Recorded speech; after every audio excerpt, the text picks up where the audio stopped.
segala potensi yang dimiliki untuk memberikan manfaat bagi masa depan. Baik saat sekarang, di masa SMA, perguruan tinggi, sampai pada akhirnya terjun dalam dunia lapangan kerja. Ya. Dan insya Allah kisi-kisi yang nanti akan kita pelajari ya Kak, Bang. Pertama kita akan mengetahui urgensi atau pentingnya mengetahui potensi, ya. Kemudian bagaimana gambaran dan cara aplikasi setelah kita mengetahui potensi diri. Kemudian contoh-contoh orang-orang yang sangat mampu mengembangkan potensi dirinya.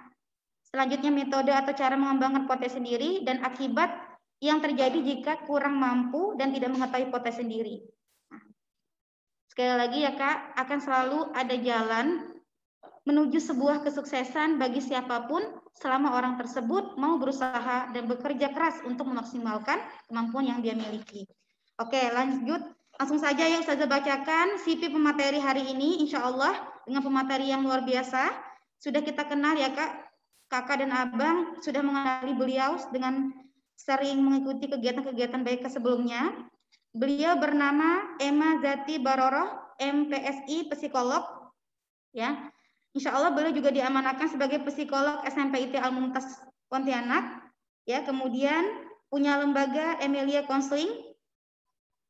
Ibu dari satu anak dan suami beliau, guru PAI SMP IT Al-Mumtaz.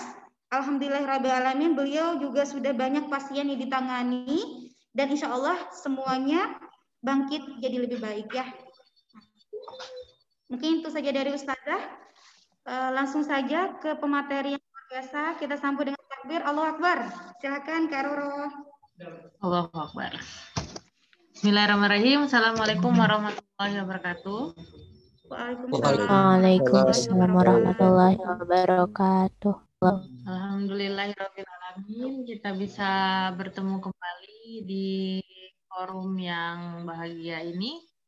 Salawat serta salam kita sampaikan kehadirat Nabi besar Muhammad SAW. Berkat beliaulah kita bisa menikmati indahnya Islam, menikmati indahnya iman ya. Dan beliaulah kita bisa bersama-sama menikmati apa ya namanya kayak semacam langkah awal seperti pembinaan yang dilakukan beliau sampai terciptalah sebuah sistem yang luar biasa banget seperti yang dibuat oleh JSIT kemudian diadaptasikan juga di SMP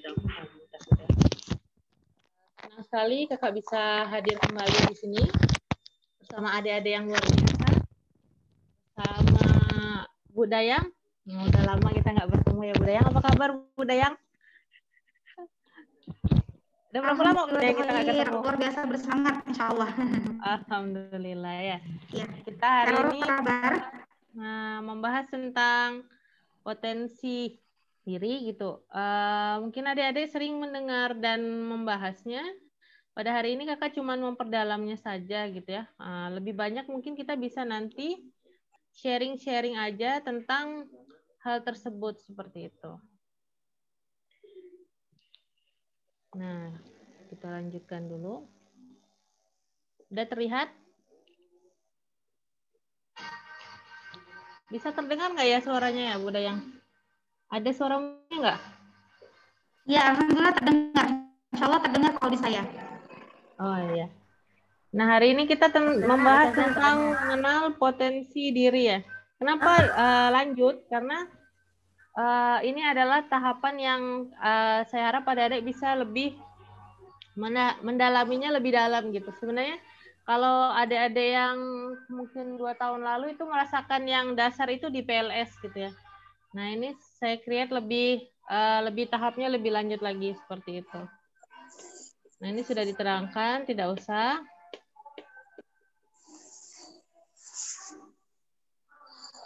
Nah kakak punya kuis ya. Tolong nanti adik-adik isi di sebentar kakak buka info linknya. Kakak kirimin linknya ya.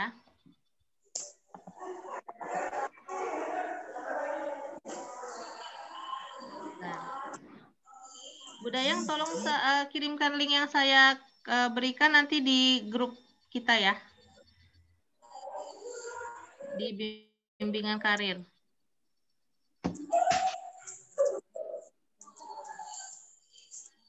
Apa saya kirim sendiri deh?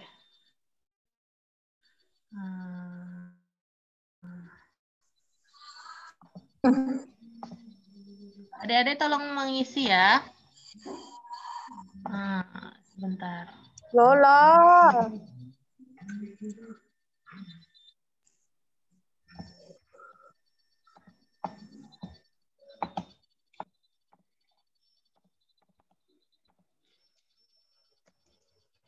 Nah, silakan diisi ya. Itu ada pollingnya.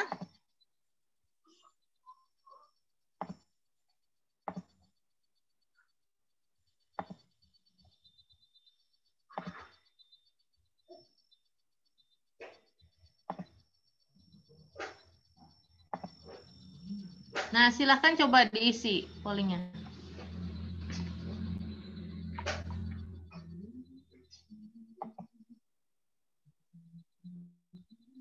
Udah bisa ke klik belum ya?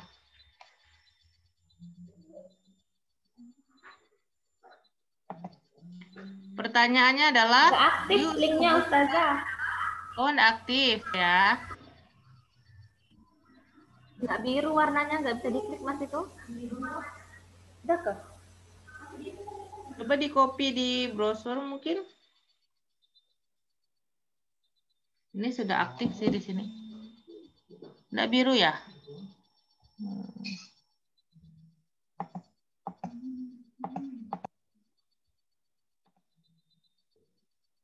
Nah, ini.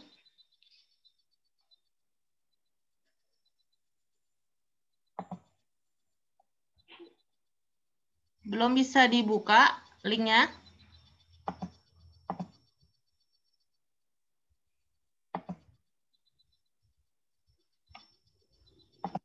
Mungkin ada ustazah yang bisa bantuin. Oh, udah ada nih, udah ada yang bisa ngisi ya. Yuk sebutkan potensi adik-adik. Seni. Seni itu banyak ya yang detail. Seni itu ada musik, seni tari, seni lukis.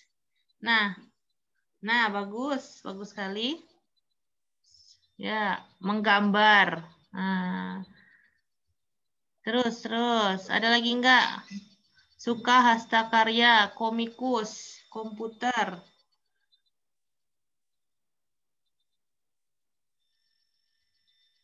Memasak. Otomotif. Berpedang. Pedang apa lo nih? pedang ini pedang-pedangan apa? Pedang katana beneran? Fotografi, menulis. Udah ya? Udah ada lagi nggak yang mau ngisi? Banyak ya berarti ya? Voli. Seni, banyak bidang seni nih. Editing. Memasak. Menggambar. Menulis, olahraga, seni. Banyak ya. Kita stop ya. Oke.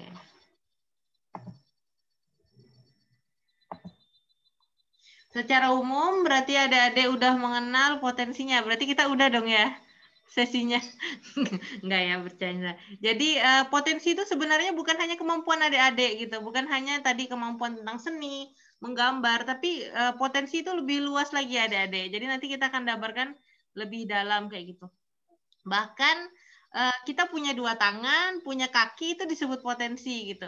Jadi potensi itu nggak hanya soal kemampuan kita saja, tapi luas banget gitu. Nanti kita akan bahas. Nah, jadi kalau adik-adik kakak simpulkan dari jawaban adik-adik, berarti adik-adik sudah memahami bahwa setiap manusia punya potensi. Nah, kalau setiap manusia itu punya potensi, berarti adik-adik nggak boleh nggak pede dengan dirinya sendiri.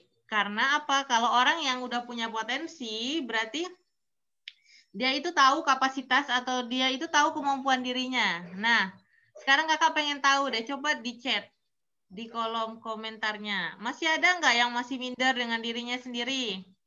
Nah, Masih ada nggak yang masih malu-malu? Coba di chat. Di chat di kolom komentar ya. Nah, kakak pengen lihat nih chatnya. Pede nggak sih dengan kemampuannya atau pede nggak sih dengan dirinya sendiri? Coba di chat. Belum ada yang respon, coba di chat. Ada yang mau jadi atlet e-sport? Ada-ada aja ya. Pede nggak dengan dirinya sendiri? Coba tolong dong di chat. Nah. Oh, pada nggak mau ngechat nih. Pede. Pede. Ada lagi nggak? Ada yang masih setengah pede, ada yang setengah malu gitu mungkin? Insya Allah pede ya. Nah. Tandanya orang pede itu apa sih? Dia mampu untuk mewujudkan potensinya itu, kemudian dia itu bisa bangga dengan dirinya seperti itu.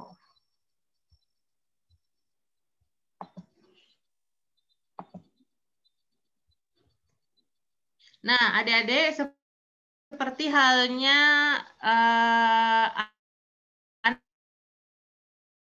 analoginya adalah tumbuhan khas masing-masing tergantung dengan bibitnya kayak gitu. Begitulah manusia. Manusia itu adalah unik kayak gitu. Jadi manusia itu punya kemampuan yang khas dan masing-masing orang itu bisa berbeda.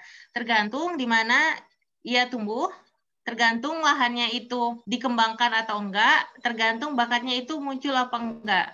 Jadi seperti itu. Tapi nah kita mulai semuanya dari bibit gitu. Dari kecil kemudian nanti berkembang. Nah, tapi sayangnya ada yang tumbuh dan ada yang tumbuh tapi gersang.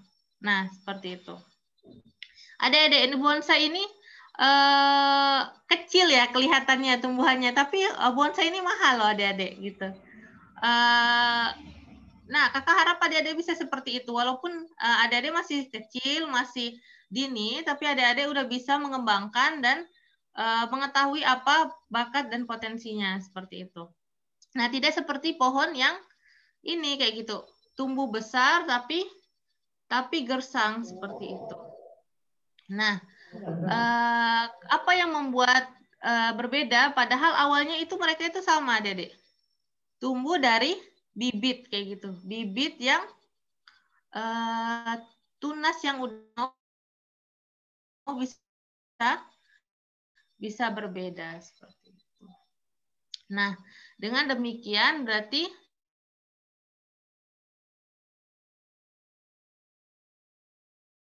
sudah dikaruniakan oleh Allah sebuah potensi.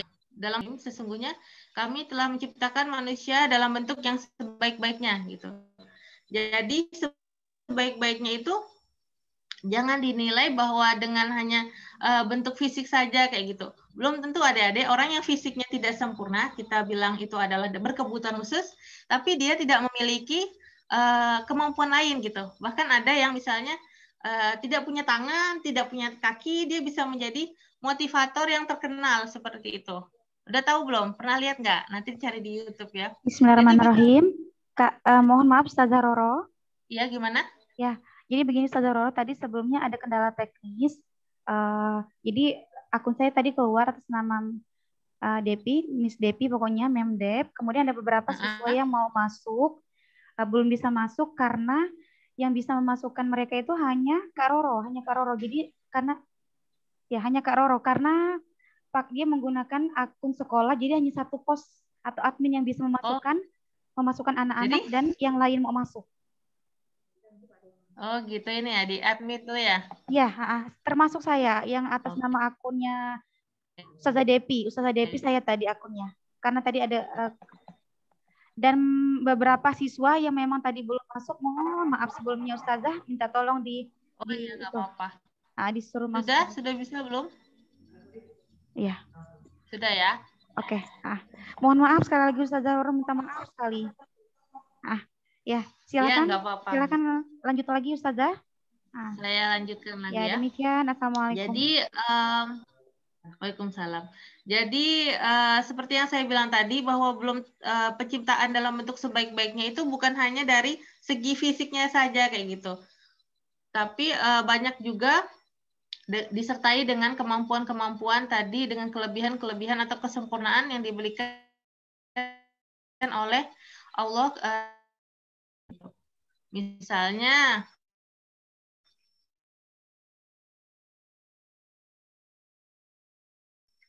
Allah dibanding makhluk hidup yang lain nggak punya emosi. Tapi emosi itu bisa jadi bermata dua. Ada emosi yang positif, ada emosi yang negatif. Kemudian Allah memberikan manusia itu kelebihan dari segi kapasitas kayak gitu. Dari segi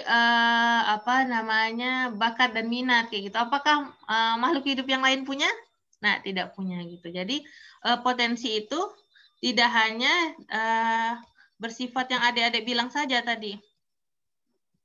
Nah, banyak adik-adik yang lebih menyoroti bahwa potensi itu bagian dari hanya kecerdasan dan kemampuan tadi. Bagus tadi ada seni, udah mengenali ya.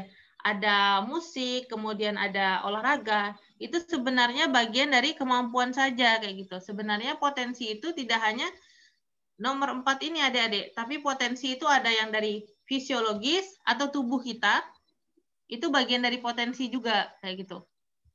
Kemudian ada yang dari segi psikologis, emosi, kemudian dari segi EQ, adversity question, kemudian daya juang, daya tahan, gitu. Itu merupakan potensi juga. Misalnya apa? Ada orang adik-adik cerdasnya luar biasa gitu, cerdasnya luar biasa, fisiknya lengkap. Cuman misalnya psikologisnya lemah gitu. Maksudnya apa? Dia gampang terkena stres atau gampang terguncang. Nah, apakah bakat minatnya bisa berkembang dengan sempurna?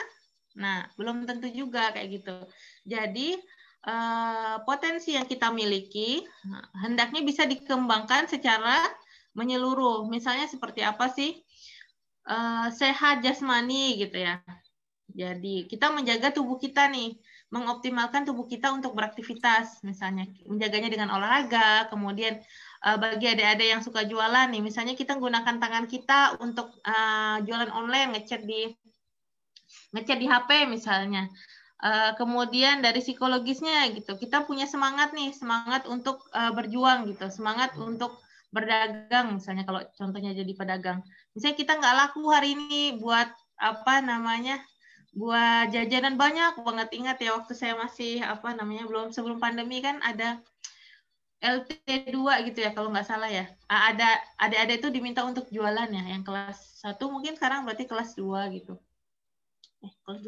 Kelas angkatan kalian kalau nggak salah ya. Nah kan ada tuh yang nggak laku jualannya, tetapi mereka nggak putus asa gitu. Mereka bawa jualannya, kemudian jualannya di sekolah, dilanjutkan di sekolah. Coba kalau mereka putus asa gitu, maka kayak jatuhnya potensi dan kemampuan itu tidak bisa juga berkembang dengan optimal. Misalnya kalau adik-adik pencipta lampu Thomas Alva Edison ya, dalam percobaannya yang ke-10 misalnya, atau dalam percobaannya yang ke-20 gitu. Padahal beliau itu cerdasnya luar biasa gitu, punya ide yang banyak, tapi beliau berhenti gitu. Mungkin kita akan merasakan lampu dengan bentuk yang berbeda mungkin, atau merasakan dunia mungkin masih gelap, atau kita akan merasakan lama sekali baru menemukan lampu gitu. Nah, beliau bisa bertahan buat itu 999 kali kegagalannya, itu luar biasa banget. Makanya secara semangat, daya juang itu merupakan potensi. Ada juga sikap kerja. Sikap kerja itu seperti apa sih Kak? Maksudnya adalah misalnya ketelitian, kecepatan. Nah, kecepatan kita dalam mengerjakan sesuatu, ketekunan, gitu. Daya juang kayak gitu. Ketika misalnya orangnya pintar, secara psikologisnya baik, kuat, punya banyak teman gitu. Dia bisa tahu bakatnya misalnya dalam bidang dalam bidang IT. Tapi sikap kerjanya itu tidak mencerminkan orang IT. Orang IT itu apa sih sikap kerjanya? Teliti. Sikap kerjanya ulet, tekun misalnya. Tapi si anak ini tidak teliti, apakah dia bisa mengcoding atau mendesain sesuatu dengan baik dibanding temannya yang bisa teliti seperti itu. Nah, kemampuan selanjutnya adalah dari segi sosial. Tadi kalau kecerdasan adik-adik udah tahu ya. Sosial itu adalah bagaimana interaksi satu dengan yang lainnya gitu. Percuma juga punya punya kemampuan yang banyak, kemudian punya sikap kerja yang bagus, tapi musuhan terus dengan teman-temannya. Tapi misalnya sulit bergaul dengan teman-temannya gitu. Jadi dia pintar tuh untuk dirinya sendiri dan tidak bisa memberitahukan atau menyampaikan gagasannya dengan orang lain. Itu nggak bisa juga. Sehingga adik-adik namanya potensi itu harus sebisa mungkin berkembang semua nih dari segi fisiknya, dari psikologisnya, dari sikap kerjanya, dari kecerdasannya, dari sosialnya, dari spiritualnya. Spiritual itu apa sih? Jadi bagaimana kemampuan kita untuk ketika dalam musibah gitu, kita yakin bahwa ada Allah yang maha besar gitu. Ada yang Allah yang lebih besar daripada musibah kita gitu. Sehingga spiritual inilah sebenarnya yang jadi landasan kita untuk lebih kokoh lagi gitu. Kemudian spiritual itulah yang membuat potensi ini berjalan sesuai dengan fitrahnya kayak gitu. Maksudnya seperti apa sih berjalan sesuai dengan fitrahnya? Jadi potensi ini menuju kebaikan kayak gitu. Potensi ini menuju membuat kita menuju kepada jalan yang Allah ridhoi seperti itu ya. Dengan potensi ini misalnya kita bisa mengembangkan prinsip bahwa kita adalah dai sebelum apapun. So nanti ketika adik udah besar, ketika adik jadi dokter misalnya, atau adik jadi psikolog, atau adik jadi guru, maka adik jadi psikolog yang soleh, jadi dokter yang soleh. Nah, jadi adik-adik bisa lebih memiliki makna dalam pekerjaannya, dalam aktivitas sehari-harinya. Dan secara singkat, ke-6 poin ini yang akan membentuk standar-standar tertentu dalam sebuah pekerjaan gitu. Jadi mungkin adik-adik belum tahu ya, misalnya ketika seorang menjadi guru gitu, maka ada yang harus disiapkan gitu sebelum dia menjadi guru. Misalnya apa sih? Secara sosial, dia memiliki interpersonal yang baik. Interpersonal adalah bagaimana kemampuan dia untuk meng-care atau memahami muridnya gitu. Selain itu, kalau dari segi misalnya guru matematika, berarti dia harus memiliki kecerdasan aritmatik yang bagus. Nah, seperti itu. Setiap pekerjaan itu memiliki spesifikasi atau detail-detail kemampuan yang harus dimiliki. Oleh sebab itu, ketika adik-adik memiliki cita-cita tertentu, misalnya tadi ada yang bilang menjadi koki gitu. Nanti di belakang akan dibahas ya. Koki itu apa sih yang dibutuhkan gitu. Jadi nggak hanya kita tahu kemampuan kita secara kasarannya, tapi kita juga tahu kemampuan-kemampuan tertentu dalam bidang pekerjaan tertentu. Inilah tingkatan lanjut ya, mengenali potensi dari tahap lanjut seperti itu. Nah, jadi ketika kita menerapkan cita-cita itu harus sinkron juga antara potensi kita ini sejalan nggak sih dengan pekerjaan yang kita minati itu. Seperti itu. Nanti akan dijelaskan lebih lanjut. Nah, tujuan mengenali potensi adalah membantu menerima diri dan percaya diri, makanya tadi kakak singgung di depan, orang yang udah mengenali potensinya, orang yang udah memahami potensinya, maka ia akan membantu untuk lebih percaya diri gitu. Nah, dalam tahap ini, lebih dasarnya adalah tahap mengenali diri.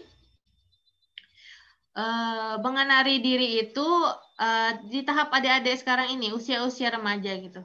Banyak orang dewasa, adik-adik yang tidak memahami dirinya sendiri, tidak memahami potensinya di sebelah mana gitu. Sehingga ujung pangkalnya adalah banyak dari kita, misalnya dari yang kakak temui waktu ngisi materi beberapa pekan lalu, nyampeinnya kalau mereka itu kurang pede, padahal usia-usia mahasiswa. Harusnya mahasiswa itu udah bisa memahami dirinya sendiri dan udah bisa tahu nih bagaimana sih sifatnya, karakternya, kapasitasnya, sehingga dia itu bisa pede dalam kesehariannya gitu, bisa tahu dan bisa memahami kemampuannya. Kemudian adalah 2, menentukan jalan hidup. Jalan hidup itu lebih pada apa ya, kayak passionnya gitu, dan berkaitan dengan nomor 3 gitu ya. Jadi lebih ke arah bagaimana cita-citanya, di manakah berkontribusi gitu. Maksudnya berkontribusi apa sih? Misalnya dari kayak Dr. Gamal Abdul Albin Said ya. Jadi bagaimana menjadi dokter yang soleh, ditambah dokter yang apa ya, dekat dengan kaum fakir dan miskin, sehingga timbullah klinik bank sampah gitu ya. Luar biasa banget orang yang berobat gitu. Orang yang berobat tidak membayar dengan uang adik-adik, tapi membayarnya dengan sampah gitu. Nah itu salah satu contoh orang yang bisa mampu menjalani hidupnya dan memiliki visi atas hidupnya kayak gitu. Sesuai, jadi Dr. Gamal memiliki bakat yang sesuai, kemudian Dr. Gamal mampu untuk menentukan jalan hidupnya, yaitu adalah misalnya bersama dalam kebaikan, kemudian terus berdakwah walaupun dia seorang dokter, kemudian Dr. Gamal juga berbagi gitu, berbagi kepada rakyat atau kaum fakir miskin seperti itu. Nomor 4, mudah mencari solusi. Dengan kita tahu potensi kita, tentu saja kita menjadi lebih cepat dalam menentukan solusi atas permasalahan kita. Nah, nomor 6 tadi udah dibahas, mampu berkarya untuk umat dan bermasyarakat gitu. Banyak adik-adik orang sukses untuk dirinya sendiri gitu. Tapi kakak yakin kalau anak-anak SMP ITL Mumtaz, sekolahnya para pemimpin, maka sukses itu nggak hanya untuk dirinya sendiri, tapi bagaimana sukses itu bisa berkarya dan berkontribusi untuk umat seperti itu. Contohnya tadi Dr. Gamal gitu. Dokter yang misalnya meringankan biaya berobat gitu misalnya. Atau nanti kalau jadi arsitek misalnya, kan biaya buat skate tuh mahal ya. Jadi misalnya kalau ada masjid yang pengen buat desain bangunan perbaikan atau desain bangunan baru dari masjidnya, adik-adik bisa ngasih itu gratis. Itu sangat luar biasa banget. Jadi menjadi profesi yang juga bernilai dengan amal, bahkan bisa jadi amal jariah seperti itu. Nah, bagaimana sih adik-adik bisa menemukan potensi diri kayak gitu? Ada yang tadi udah tahu dengan menilai diri sendiri, tapi banyak dari kita yang memiliki kesulitan untuk memahami dan mengenali potensi ketika itu dilakukan oleh dirinya sendiri. Karena kan kita masih remaja ya, jadi masih butuh bimbingan orang lain gitu. Kadang kita juga masih galau, kita ini mau masuk IPA atau masuk IPS misalnya. Atau kita nanti cita-citanya jadi apa. Makanya kita membutuhkan feedback dari orang lain atau masukan dari orang lain. Misalnya saran dari orang tua kita, saran dari guru kita. Oh, Nanda itu misalnya sangat cocok loh jadi guru matematika karena Nanda ini nilai matematikanya bagus. Misalnya nanti kan ada program bimbingan karir ya dari BK misalnya kayak gitu. Nanda ini cocok loh jadi dokter karena Nanda ini tekun misalnya. Nanda ini care dengan orang lain misalnya. Nanda ini kemampuan berpikirnya juga bagus. Nah gitu.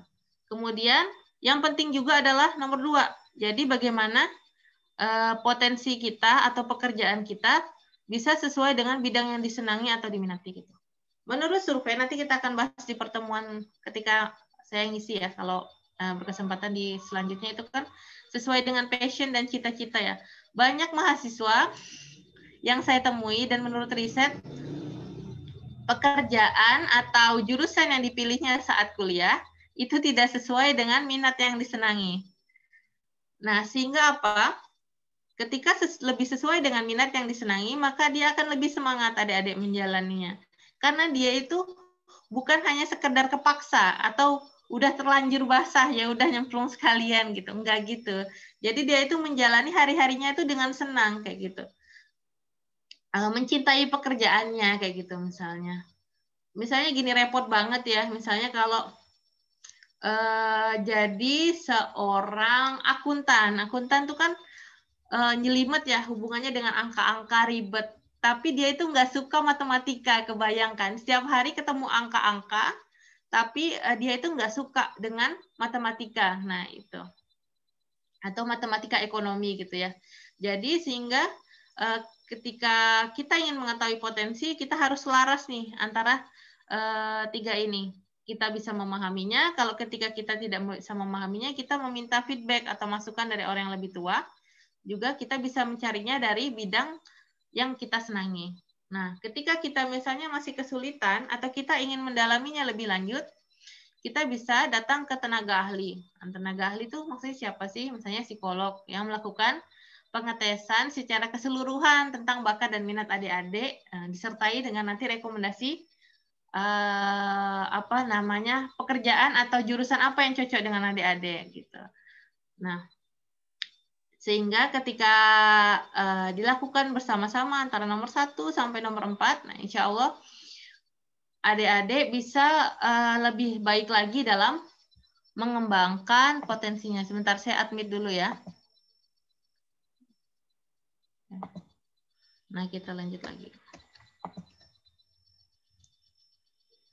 Nah, secara singkat apa sih yang dilakukan untuk melanjutkan potensi? Pertama, kita jelas tahu dulu dong kemampuan dan bakat-bakat serta minat kita gitu. Kecerdasan apa sih yang diketahui, yang kita miliki gitu. Selanjutnya ketika kita udah tahu, nah kita mengembangkannya, kemudian kita percaya diri dengan kemampuan kita optimis, kita dapat melejitkan potensi kita, dan selanjutnya adalah kita melakukan itu dengan penggabungan antara kemampuan dan usaha gitu. Jadi kemampuan kita tadi, misalnya kita cita-citanya menjadi dokter gitu ya, berarti kita punya banyak kemampuan tuh. Salah satunya aritmatika tadi, kemampuan untuk memahami orang lain gitu.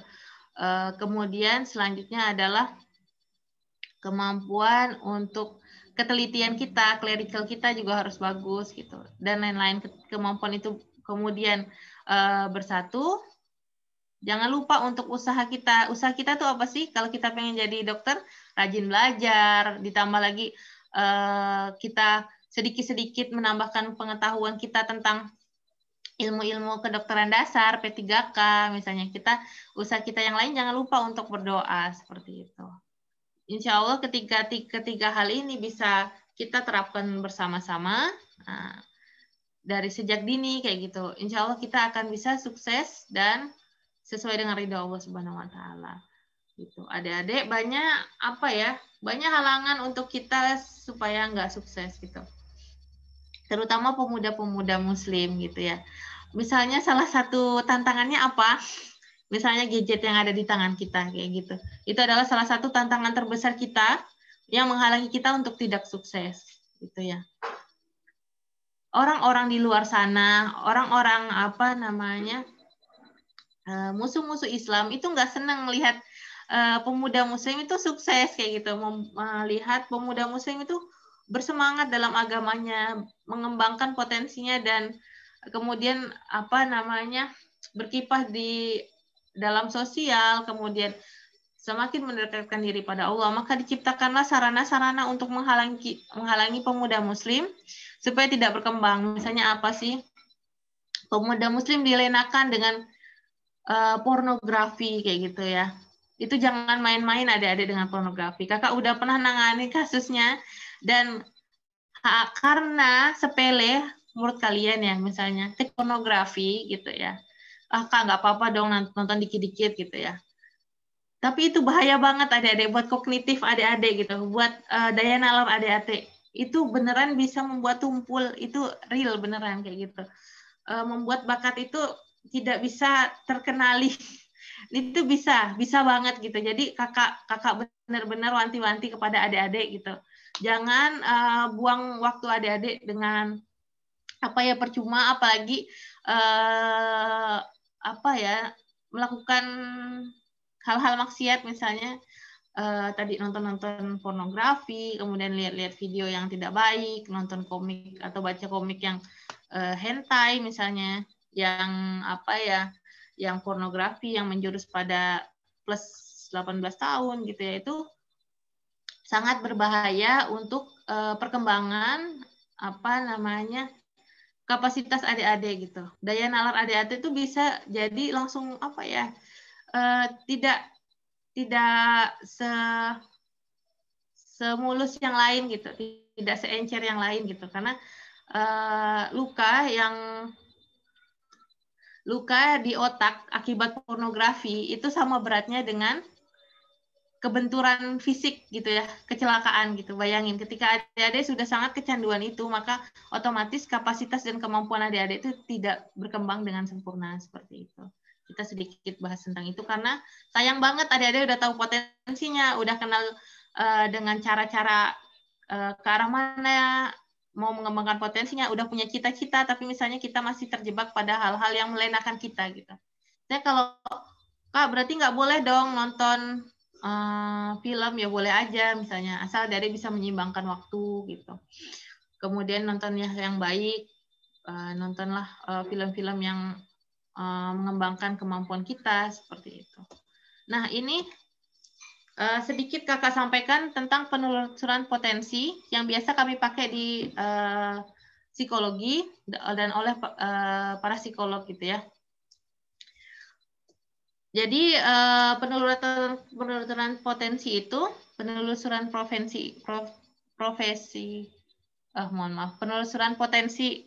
penelusuran potensi itu ketika di psikotes ada 3 gitu. Kita akan melihat kecerdasannya, bakat, minatnya, kemudian digabungkan dengan cita-citanya. Nanti baru itulah nanti akan jadi rekomendasi. Kita sulit ya bahas mengembangkan potensi, tapi kita nggak lihat kemampuan real kita itu sejauh mana. Nah ini, jadi kita hanya sebatas teori-teori saja ya, gitu. Nanti kalau adik-adik mau tes, baik di tempat kakak atau tempat yang lain, kakak rekomendasikan banget gitu ya. Banyak biro yang dipegang oleh psikolog yang bisa membantu adik-adik untuk menemukan potensi adik-adik secara lebih detail. Ini kakak sekilas aja. Nah, banyak orang yang menganggap bahwa IQ adalah kunci kesuksesan. Enggak juga ya. Jadi IQ itu lebih pada seberapa besar sih wadah yang dimiliki oleh seseorang gitu. Apakah wadah yang kecil itu jelek? Enggak juga. Wadah yang kecil itu bisa bagus. Misalnya IQ yang kecil itu enggak masalah. Asal misalnya bakatnya itu berkembang. Gitu. Apalagi yang besar. Wadahnya besar, IQ-nya besar, lebih bagus. Ditambah lagi dia bisa mengembangkan bakat dan minatnya kayak gitu. Jadi IQ adalah intinya adalah ukuran kemampuan intelektual kita gitu ya dalam menganalisis logika dan rasio. Nah, banyak orang yang ketika menghubungkan dengan IQ, kecerdasan itu hanya satu kayak gitu. Hanya kecerdasan logikal gitu ya. Karena IQ berhubungan dengan logika kita, logika aritmatik kita. Enggak, adik-adik. Kecerdasan itu banyak banget. Misalnya, orang yang bisa memahami dirinya sendiri atau intrapersonal, itu orang yang cerdas loh. Gitu. Orang yang memahami dan peka perasaan dia itu cerdas. Gitu. Kok cerdas, Kak? Misalnya. Apakah keahlian intrapersonal atau kecerdasan intrapersonal itu dibutuhkan dalam pekerjaan? Iya, dibutuhkan. Misalnya pekerjaan apa tuh? Misalnya berhubungan dengan seni. Nah, seni itu apa ya? Orang yang harus bisa memahami dirinya sendiri. Apa sih kira-kira yang ingin misalnya? Seniku itu lebih ke arahkah atau seni apakah? Seni apa itu akan beda-beda di setiap orangnya. Makanya ketika misalnya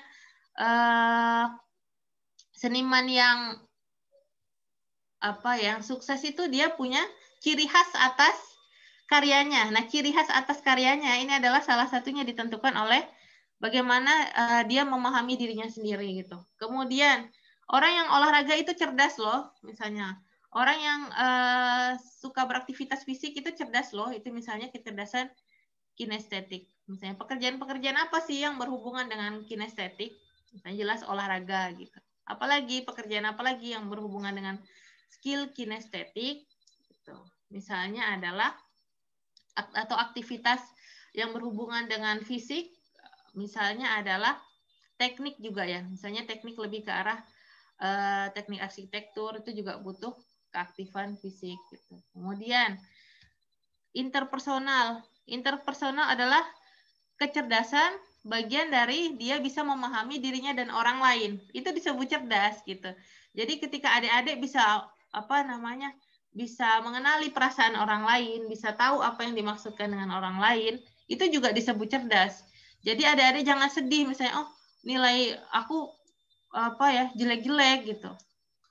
Nah, itu misalnya hanya bagian sedikit dari kecerdasan logika lah adik-adik. Ada banyak kecerdasan yang bisa adik-adik kembangkan di samping nanti adik-adik terus belajar supaya kemampuan logikanya naik gitu.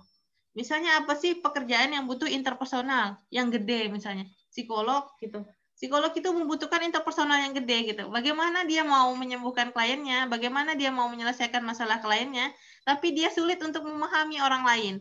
Dia sulit untuk memahami perspektif orang lain gitu. Dia sulit untuk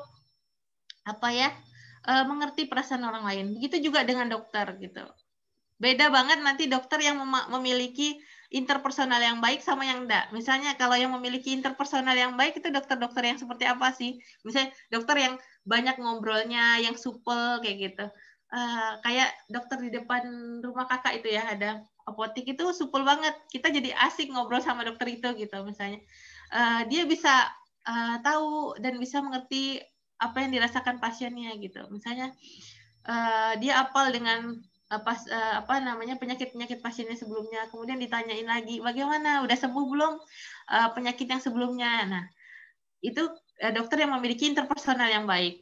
Nah, kalau yang enggak gimana? Dia enggak akan care banget dengan orang. Jadi datang, mohon maaf gejalanya apa? Pusing, Dok, batuk, terus ada enggak diare? Oh, enggak ada.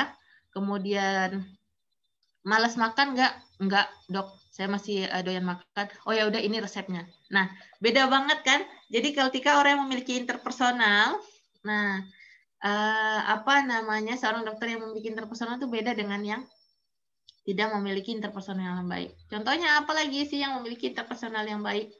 Jurnalis gitu, wartawan gitu.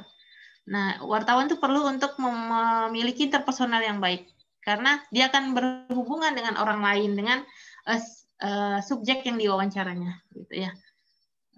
Orang-orang yang dalam bidang komunikasi, perbankan itu butuh dengan interpersonal karena dia berhadapan dengan klien, dengan customer-nya kayak gitu. Kemudian naturalistik itu berhubungan dengan orang yang senang alam kayak gitu, memahami dan bisa mengerti dengan tumbuh-tumbuhan dibandingkan orang lain gitu. Dia menikmati banget kebersamaannya atau waktu-waktunya dengan alam. Misalnya apa sih orang-orang yang suka tanaman, orang yang suka berkebun kayak gitu. Pekerjaan apa sih Kak ketika dikaitkan dengan kecerdasan naturalistik ini? Koki, jangan salah ya adik-adik. Koki itu membutuhkan kecerdasan naturalistik. Misalnya apa? Karena koki itu banyak berhadapan dengan bahan makanan, dengan beraneka ragam bentuk, cara pengolahan yang berbeda, dan tes yang berbeda atau rasa yang berbeda. Nah, ketika orang ini memiliki kecerdasan naturalistik, dia akan bisa memperlakukan tanaman atau memperlakukan bahan makanan itu sesuai dengan cara yang tepat gitu. Misalnya, motong daging itu harus sesuai dengan serat-seratnya. Atau motong daging itu pengolahan yang terbaiknya seperti apa sih sehingga dia bisa menghasilkan cita rasa yang sempurna gitu. Nah, ketika dia tidak memiliki kecerdasan naturalistik, maka dia akan mengolah makanan itu ya bahan makanan itu sama. Jadi kita ya udah olah-olah aja, yang penting rasanya enak. Pasti lebih optimal koki-koki yang memiliki kecerdasan naturalistik gitu ya. Selain koki apa sih Kak gitu orang-orang yang memiliki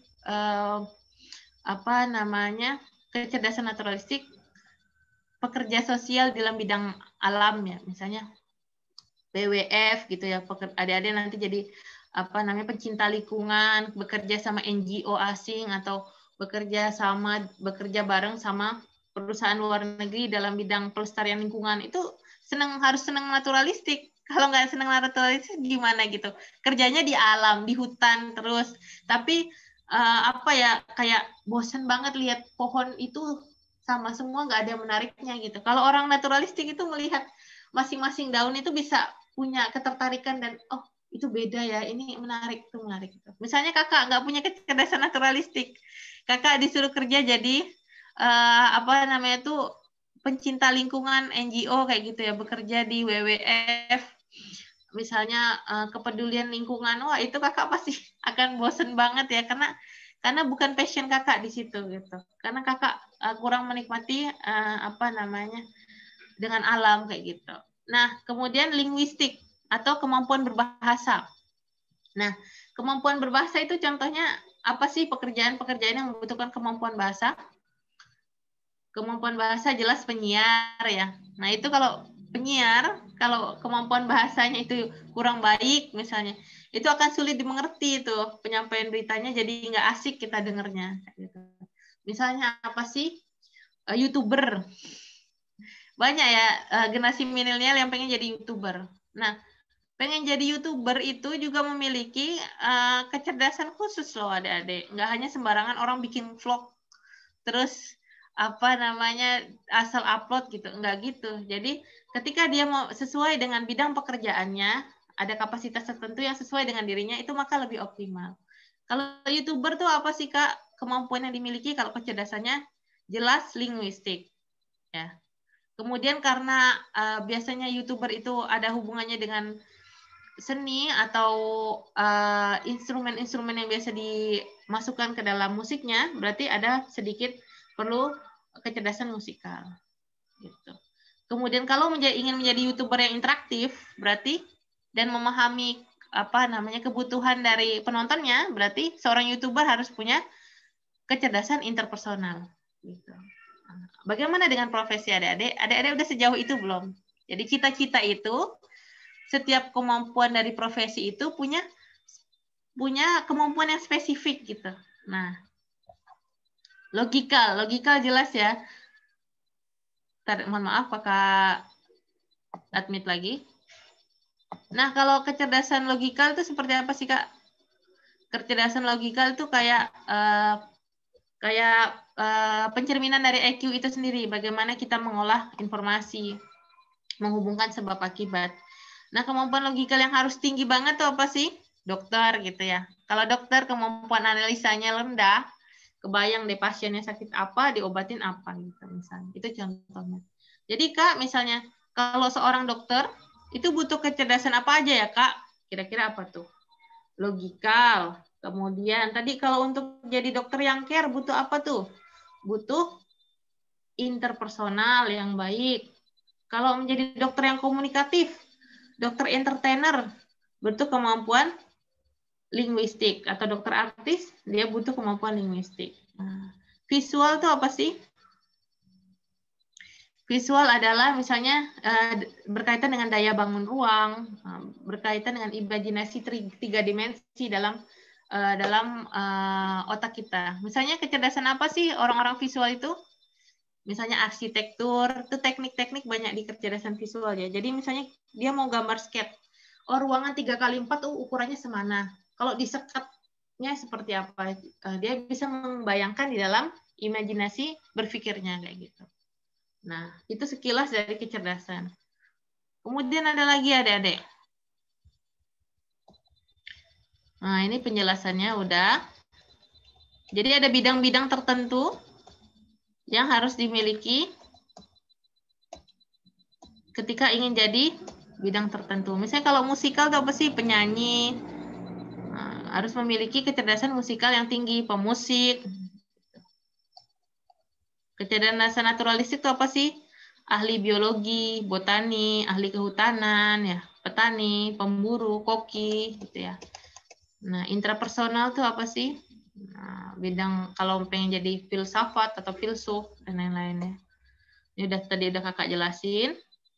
Nah, interpersonal ada pebisnis. Nah, banyak anak muda sekarang yang pengen jadi pebisnis gitu. Pebisnis itu juga bukan persoalan yang hanya sekedar dagang adik-adik. Itu namanya pedagang, bukan pebisnis. Beda ya.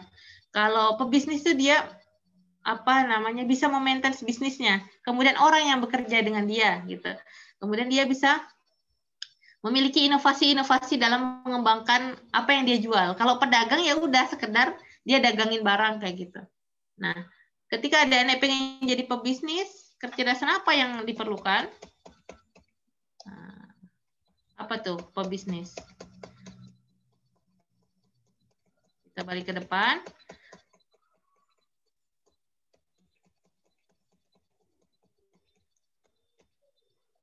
Kalau pebisnis, otomatis dia harus memiliki linguistik.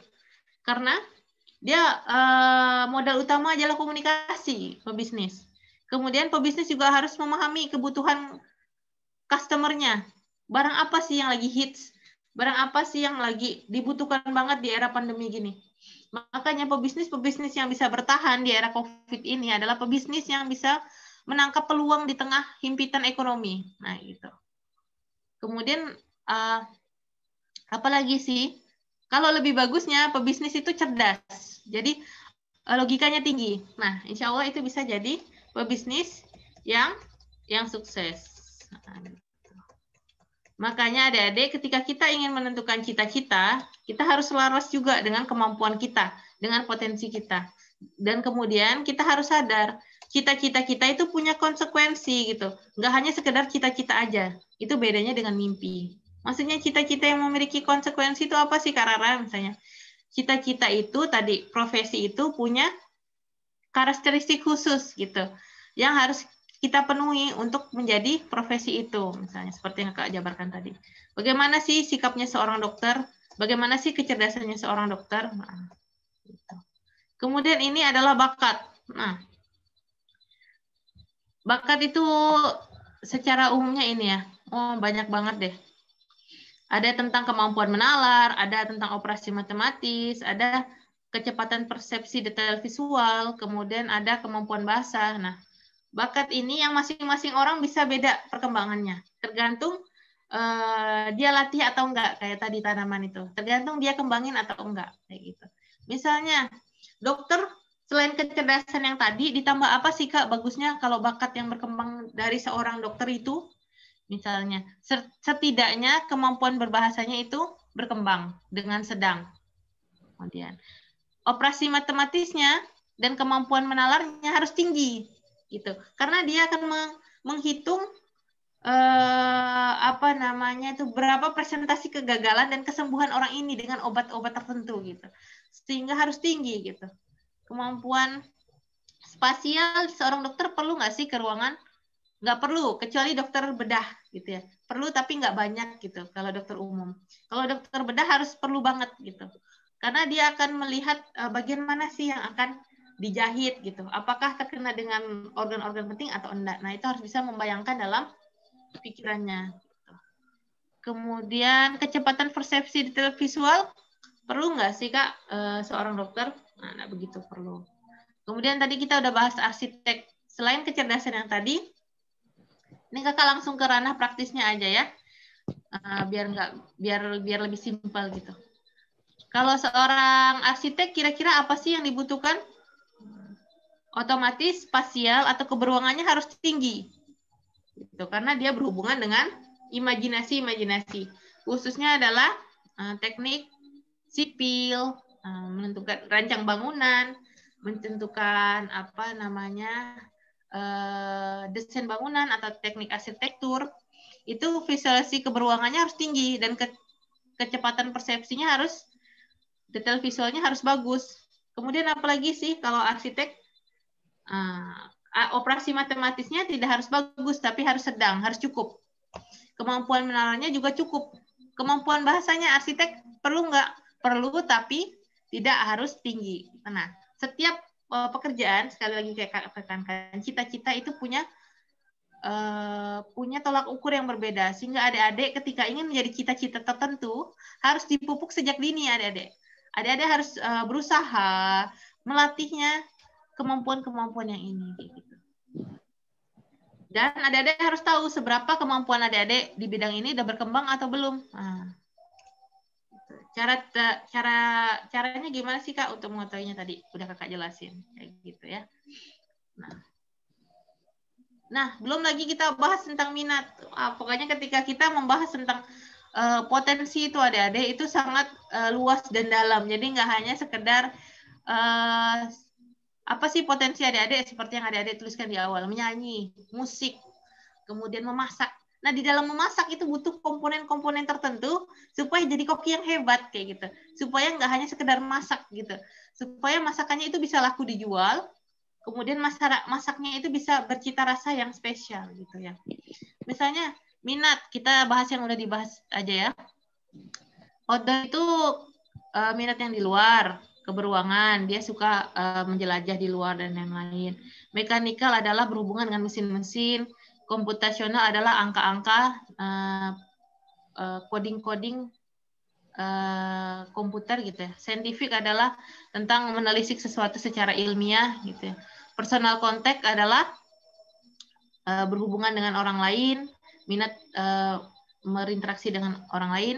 Estetik adalah tentang seni, musikal adalah tentang musik, literasi adalah tentang buku, membaca, menulis, social service adalah melayani orang lain, clerical adalah ketelitian, praktikal adalah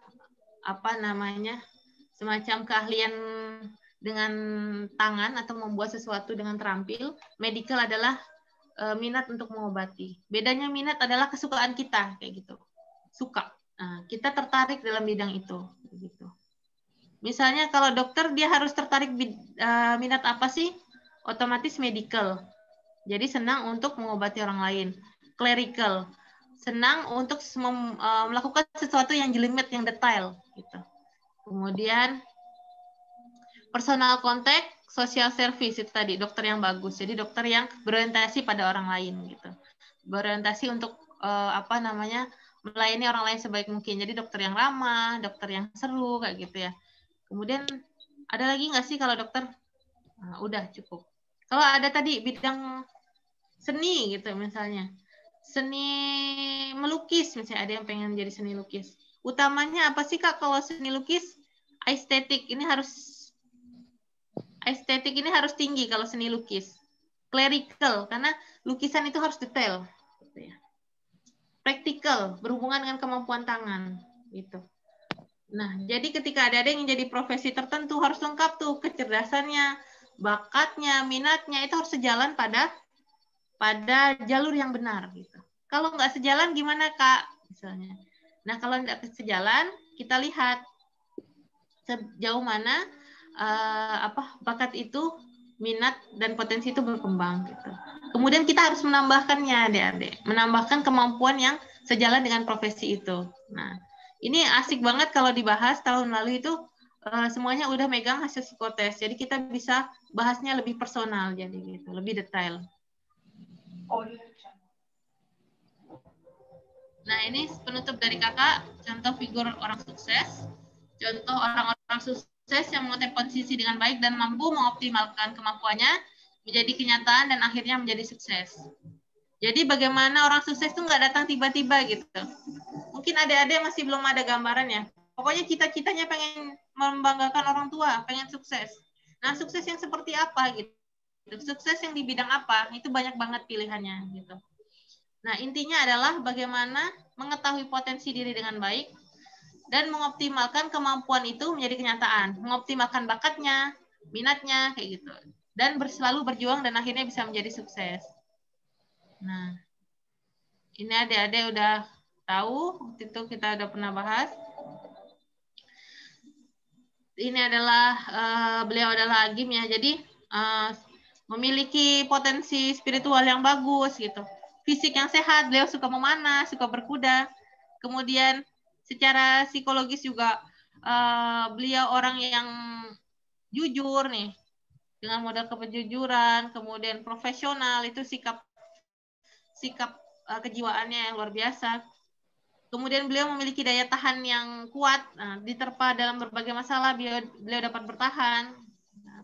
Kemudian dari kapasitas intelektualnya, kemudian tadi beliau memiliki banyak bisnis selain jadi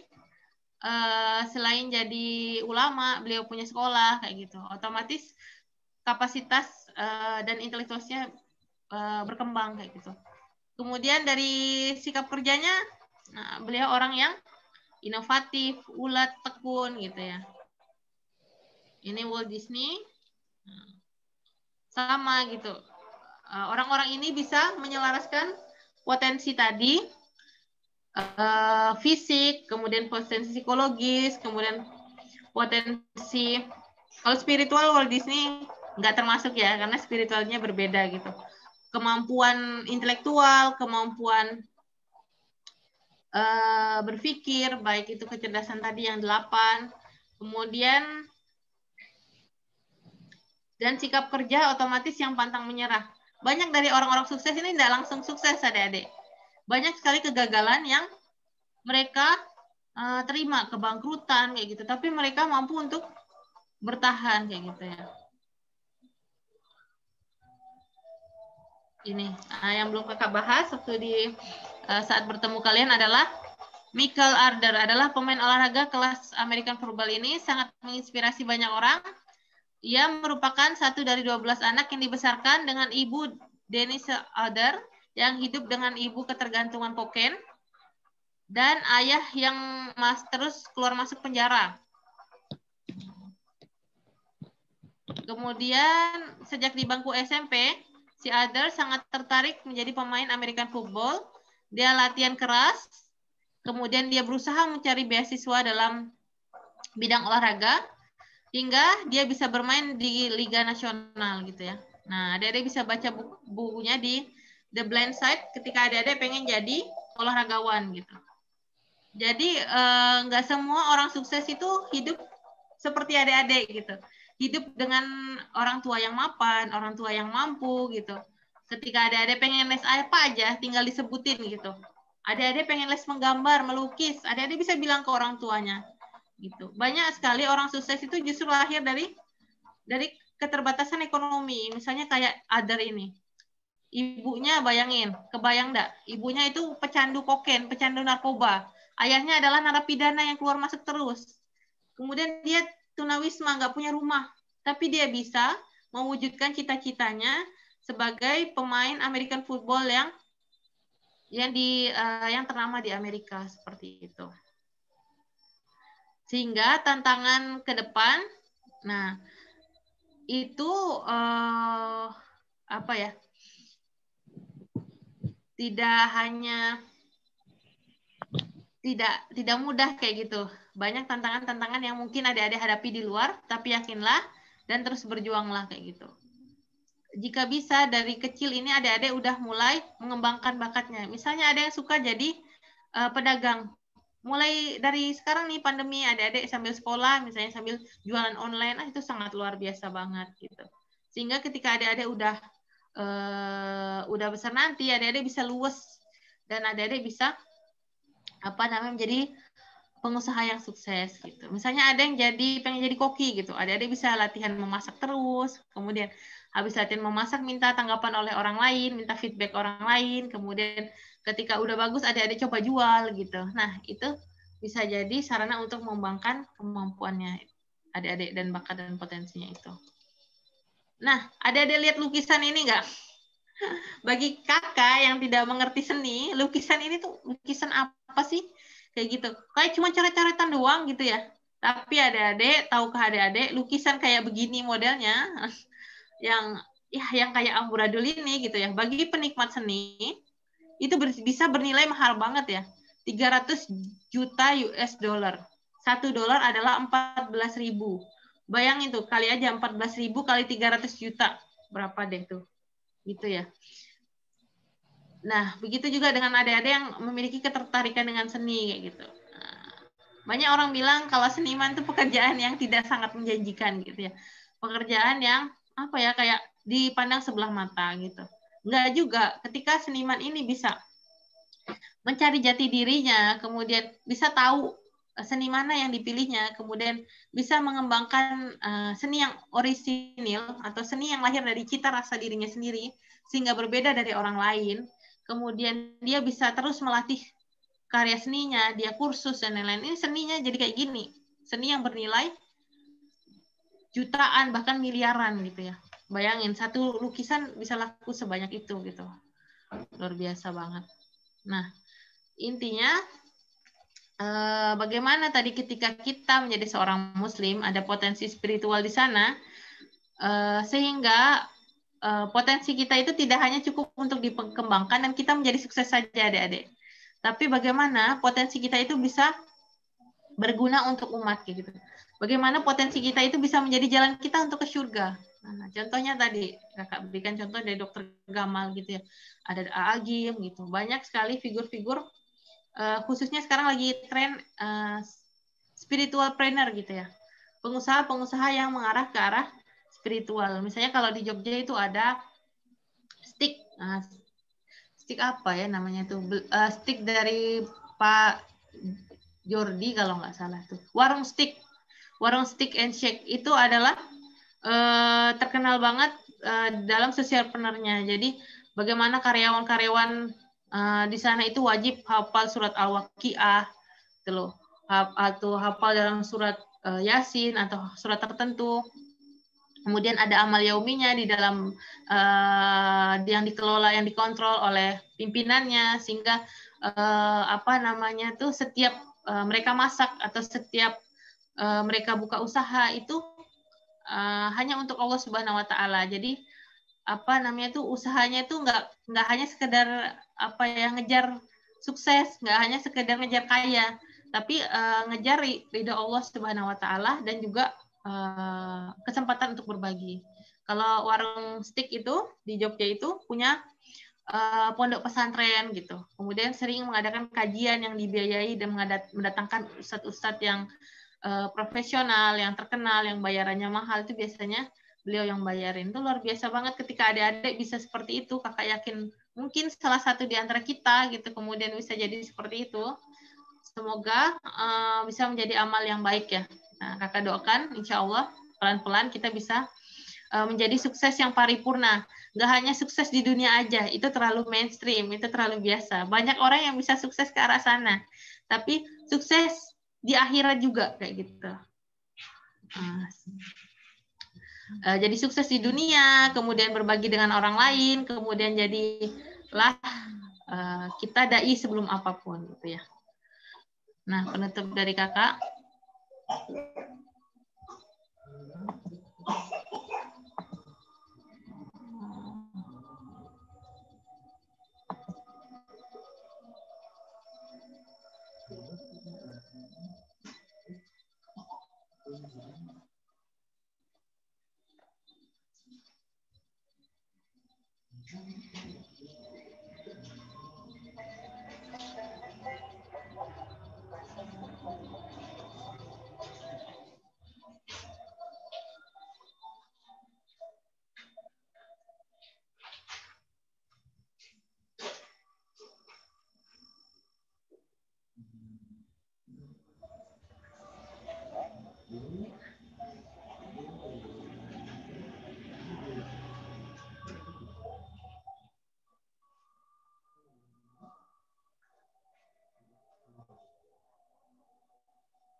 Dia minder adik-adik karena potensi fisiknya itu hilang gitu.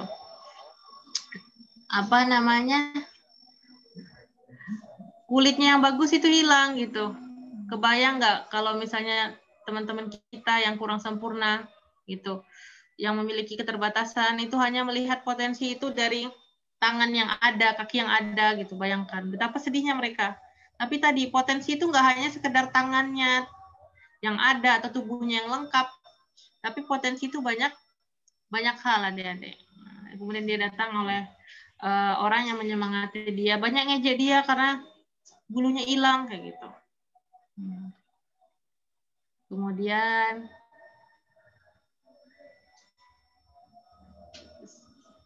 orang ini memotivasi dia untuk nggak masalah, emang kenapa sih warnanya pink kayak gitu kan.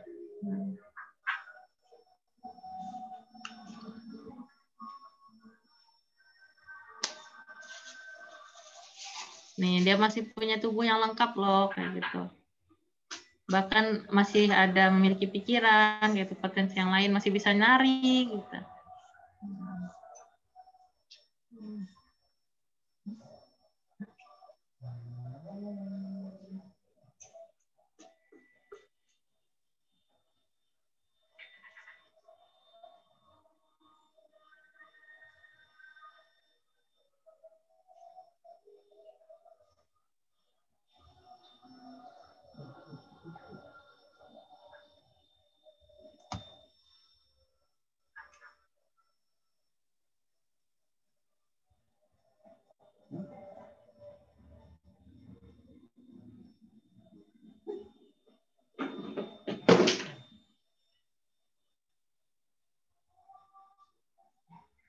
Nah, karena dia udah tahu ternyata bulu itu bisa berharga, bisa bernilai gitu kan. Dia justru menyerahkan bulunya, silahkan cukur aku kayak gitu. Terus dia nggak ada perubahan lagi, malah senang kayak gitu. Tetap bisa lompat-lompat, bisa bernyanyi kayak gitu. Awalnya dia belum tahu ternyata bulu itu bisa bernilai gitu.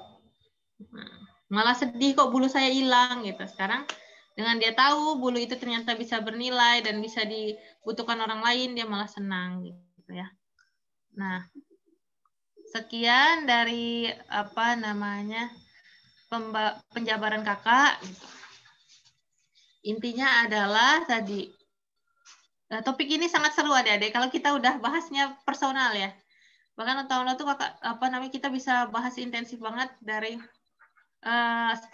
starting point-nya adalah dari kemampuan adik-adik gitu. Kemudian dicocokkan dengan minat adik-adik pengen jadi apa gitu. Jadi enak membangunnya. Misalnya, oh bagian yang kurang, Kak saya pengen jadi dokter, tapi kok logika saya nih Kak masih belum berkembang, masih sedikit gitu. Apa yang harus saya lakukan Kak supaya bisa nambahin logika berpikir saya Kak, supaya bisa ngejar nih Kak kalau saya mau jadi dokter kayak gitu.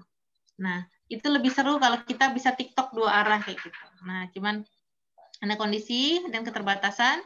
Yang penting adik-adik dasarnya memahami kalau cita-cita itu atau profesi tertentu yang adik-adik dambakan, yang adik-adik inginkan itu tidak mudah gitu. Dan setiap profesi itu punya apa ya kayak karakteristik kemampuan khusus yang harus dimiliki oleh orang itu supaya dia bisa berkarya dengan optimal gitu. Bisa berkarya dengan baik seperti itu. Bisa mengembangkan hasil karyanya berbeda dengan orang-orang yang lain gitu ya. Nah, sekian dari kakak. Mohon maaf bila ada kesalahan teknis, ada kurang bagusnya dari kakak. Kakak mohon maaf, ambil yang baik saja. Semoga dengan adanya ini adik-adik bisa semangat untuk mengetahui cita-cita apa yang adik-adik miliki, kemudian apa sih kebutuhan dari cita-cita itu, kemampuan apa sih dalam cita-cita yang itu yang harus dikembangkan di dalam diri adik-adik gitu ya. Sekian kakak sampaikan, kakak kembalikan lagi Ibu Dayang. Wassalamualaikum warahmatullahi wabarakatuh. Ya, alhamdulillahirobbilalamin. Jazakillah khair kepada Kak Roro atas kesempatannya, Ustazah Roro atas kesempatannya. Sebelum kita akhiri Kak, minta tolong seluruhnya hidupkan kameranya. Kita akan mendokumentasikan acara hari ini dan akan diketahui siapa yang mungkin terkeluar dan tidak berada di Zoom. Silakan hidupkan kameranya semuanya. Kak Roro minta tolong, Ustazah Roro minta tolong jadikan Rudi ini hostnya lagi. jadikan Rudini hostnya lagi. SMP ITL. Cek. Ya, silakan. Baik, sebentar ya. Jadi mohon juga Ustaz Roro juga minta tolong kita dokumentasi dulu. Semuanya hidupkan kamera. Hidupkan di mana ya? Ini ya. Jadi hostnya Klik kanan ada make a host. Oh ya, sudah. Oke. Sudah, Kak? Sudah. Sudah. Oke, semuanya siap-siap. Hidupkan kameranya dan lihatkan wajahnya, jangan lihatkan dindingnya, lihatkan wajahnya. Lihatkan wajahnya ya, jangan lihatkan dindingnya, Kak. Bang. Lihatkan wajahnya yang ganteng-ganteng, cantik-cantik, jangan rambutnya doang. Oke, baik ya. Ustazah hitung 1 sampai 3, tidak ada yang tidak buka kamera. 1, 2, 3. Silakan Ustaz Rudini, silakan.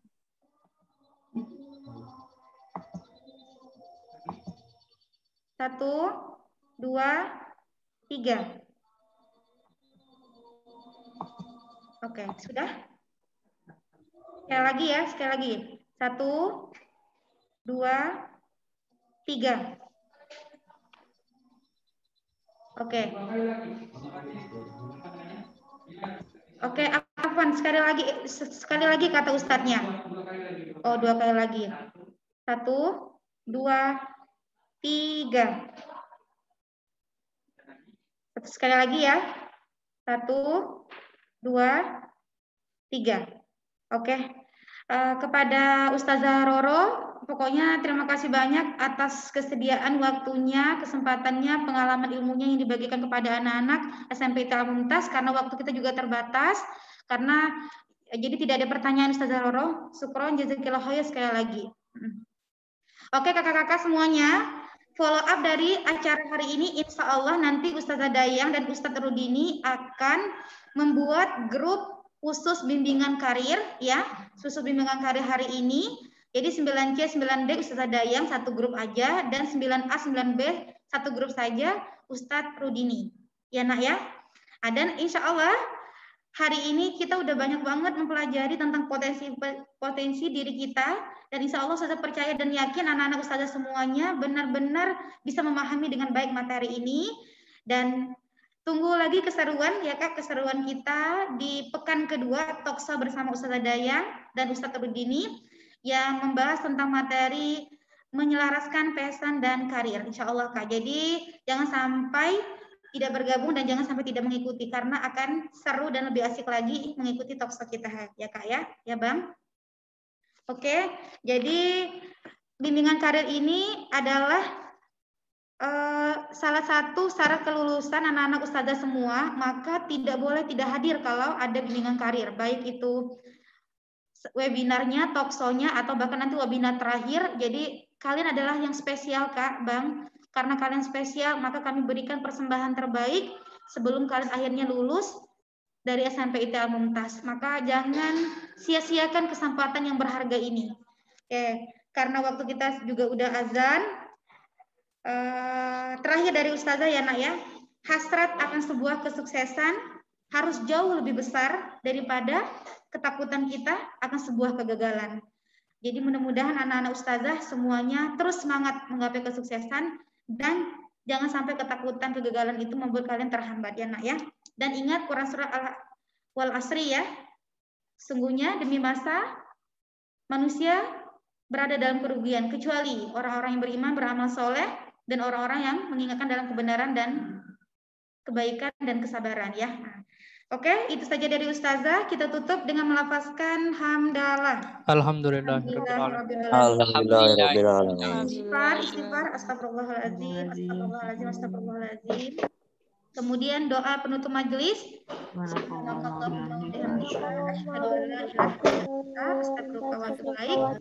Dan insya Allah ya Kak, semuanya kalian nanti akan ada mengisi Google Form tentang potensi diri, dan semuanya sudah di-share Ustazah di grup nanti yang Iwan nanti Ustadz Rudini ya. Oke, silakan keluar. Assalamualaikum warahmatullahi wabarakatuh. Waalaikumsalam warahmatullahi wabarakatuh. Keluar Bang Kak, silakan. Izin pamit, maksudnya izin keluar.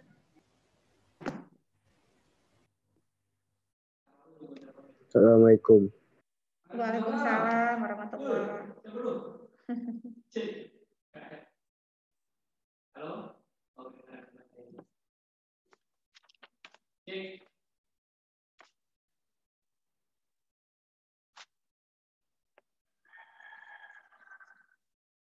Nggak bisa karena ada itu.